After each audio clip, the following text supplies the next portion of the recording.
એટલે ભલે ને ગમે તેવું કોમ હોય કે પગાર હોય ભાઈ મેલીને દોટ આઠમે કાઢવી પડે અને ના જ્યાં ને એટલે તમારે સમજી લેવાનું ડખા આવવાના. અમારે દેવને એક જ દાળ ખાવાનું છે આઠમ, પછી નોમના દાળ આલું તું કોઈ ખાવાની.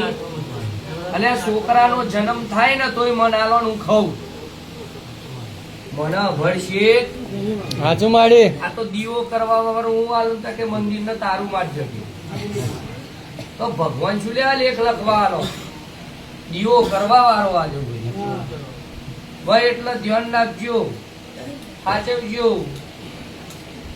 માફ કરવાનું ના બેસે શું કર્યું? કોણ માફ કરે?